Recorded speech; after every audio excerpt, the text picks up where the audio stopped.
3 groups. And I would like to invite the group that dealt with, let's see, it's Donna Dre, Trayton, and Nadine Figaro. Who is reporting from your group? Donna? Both of us, sort of, kind of. Both of you. Okay. Could you perhaps go sit with? I'm gonna do the highlights. Okay.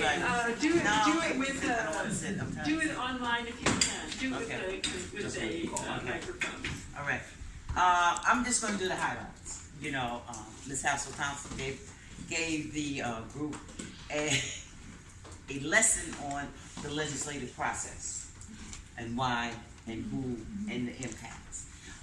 The group was very talkative, suggestive, and animated in regards to it with their particular concerns, issues, as well as ideas and recommendations. And Ms. Nadine, I gave you the highlight. And I want to thank Ms. Marguerite too, okay?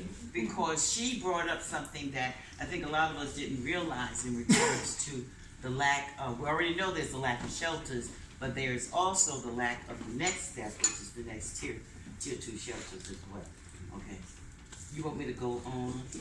Hi, this is Nadine. Yes, Donna, I think you're doing a great job. You can wrap up the summary because the highlights that you gave, I Okay. get into the details, so I'm okay. One very interesting recommendation was from Ms. Kathleen in regards to maybe we need to retrain the judges and our lawyers in regards to what is the domestic violence survivor. Who are they?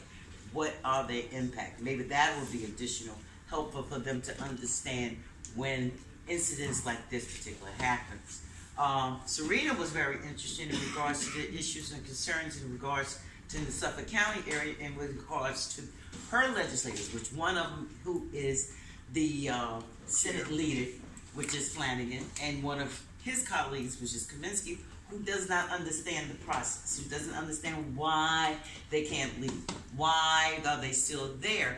And one of the recommendations on that particular point was why not have a hearing, which was recommended by Ms. Hassel Thompson.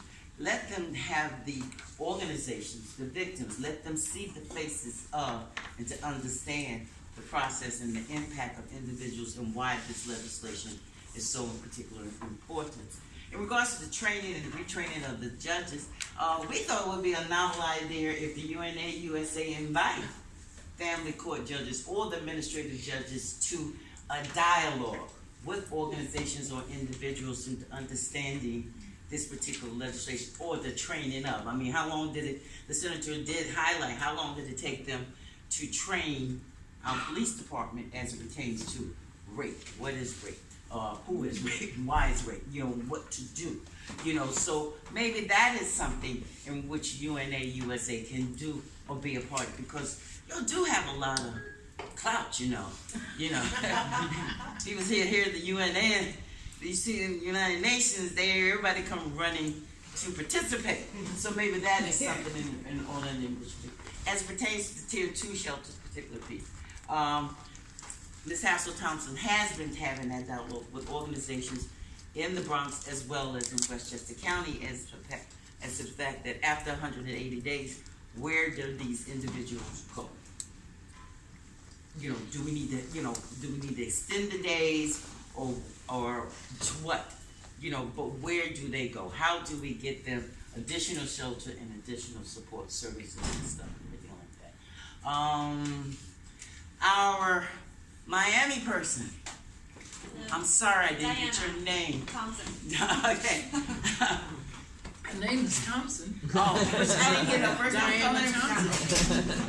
Okay, in regards to her experiences and the law in the state of Florida, you know, and understanding the comparison and understanding the issues and concerns and how they only have 6 weeks, whereas we have 180 days. But one critical thing is in which Ms. Hassel Thompson, as well as Ms. Marguerite, I would say your last name, but I'm not very good. That's right. Thomas. Highlighted were the cultural as well as the religious issues that play in part into a domestic violence situation or an abused situation. So you have to understand the culture of those individuals in the homes in which they're living in or where they grew up in, as well as you have to understand the religion institutions in which those individuals are affiliated. And that is also true of the legislators that you are talking to. So you have to understand their culture as well as their religion, and so sometimes you may have to bring a person who is who is in that cultural background or that religious institution so they can understand the impact of the individuals, whether it's male or female, and the impact in which there have been survivors of domestic violence as well. So when you are looking at, I'm peeling this all back to say, when a legislator who is really lobbying and really working diligently on your behalf in regards to legislation, as well as Ms. Hassel Thompson has, whom I've worked for over 9 years.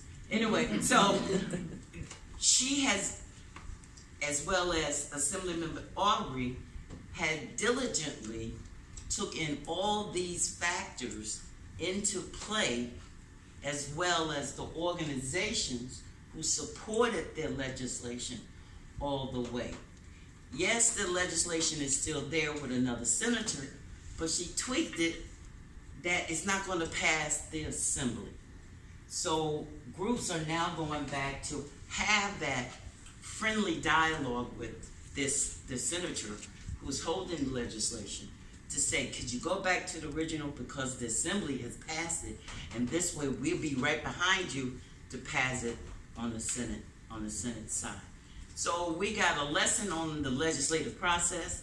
We got a lesson on what additional laws that particular legislation impacts, whether it's mental health, whether it's education, whether it's finance, whether it's social justice, whatever, but other laws that it piggybacks on, where you pick up your additional players.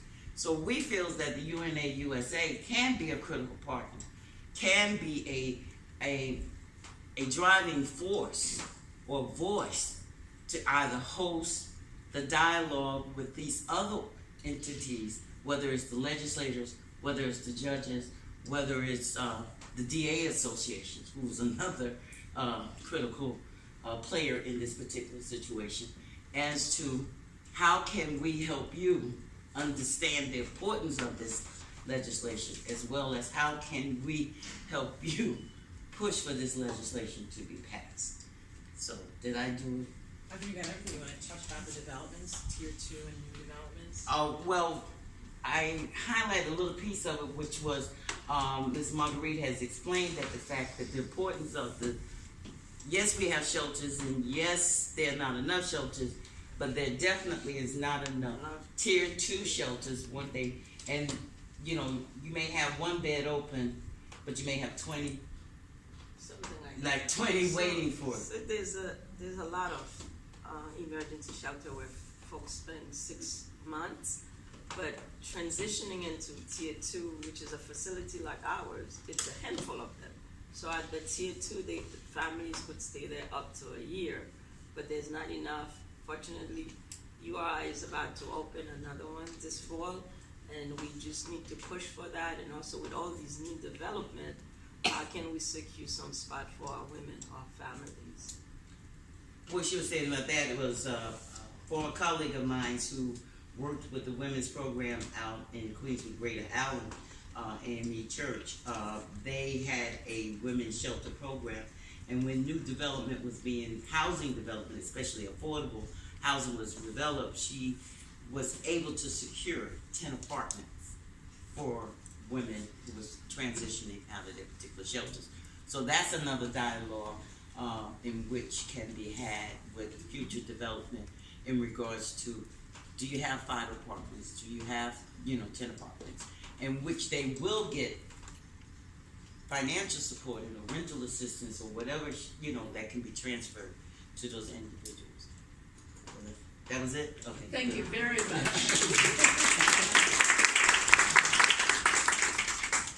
That's more welcome than she did in 16 years. Okay, George, your group? So You do it into a microphone, please. Sure. You can come sit here and use this one. And your name? My name is Catherine. I worked with Valerie, George, Gerardo, Carol, and Stedman. I hope I didn't miss anyone. And we addressed asylum kids in New York State. So some of the concerns, I'll list them out one by one, our concerns, recommendations, and our target audience. The first concern that we were all kind of shocked at, and we thought that that's something that we definitely needed to address, was the fact that not all children have legal representation, whether it be the children that come as unaccompanied minors or that were separated from their families. And some of the proposed recommendations that we had were at these shelters, maybe train staff members to do some of these legal screening tools to see if they're eligible for asylum or some other form of immigration relief, and match them with legal service providers in the city. And also, request funding. I think Gerardo mentioned recently that the mayor's office gave some funding for legal representation for the children that were separated from their families, from their parents. And with this kind of seek continued funding and increase advocacy efforts, and engage, local and municipal government. A second concern is, addressing the root causes of migration and the country conditions. So I think something that we all agreed on was increasing development aid, and this involves engaging the UN, relevant UN agencies, and other international NGOs. A third concern would be addressing migration issues and the negative perceptions of migrants, and that involves with increasing awareness and educating the public on the plights of migrants and the reasons why they're coming in here. They have a fear of returning to their home country, and they're not. I think a lot of, especially in the public perception, these migrants are seen as like illegal immigrants, whereas they are, or most of them are, in fact, refugees, as I think William said. And then a fourth concern is just trying to work our way around this adversarial system. And we were talking about how these shelters in New York State, that the children separated from their families are run by ORR. And right now ORR is in HHS, which is in the executive branch, and that creates for this adversarial system. And I think we need to have an independent oversight of the shelters in New York State, and that also involves engaging NGOs that are not affiliated with the government. Also increasing capacity in nonprofits and law school clinics, and those are our recommendations. I hope if anyone else wants to add anything. Yes. So in shelters, there is the sponsor, but the sponsor is a person who may have a very iffy status themselves. So having church groups or community groups who are willing to take an interest in the case is important to advocate for a fair treatment for the child.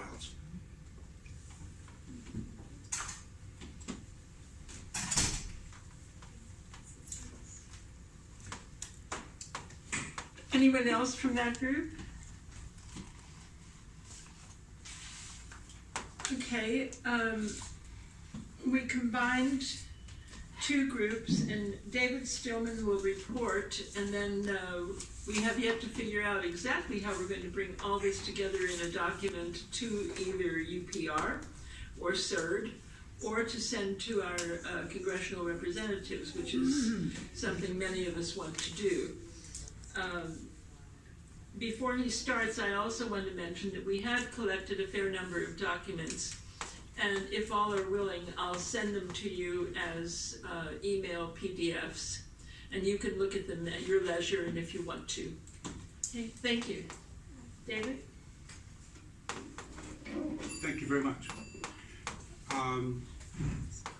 In our group, dealing with the current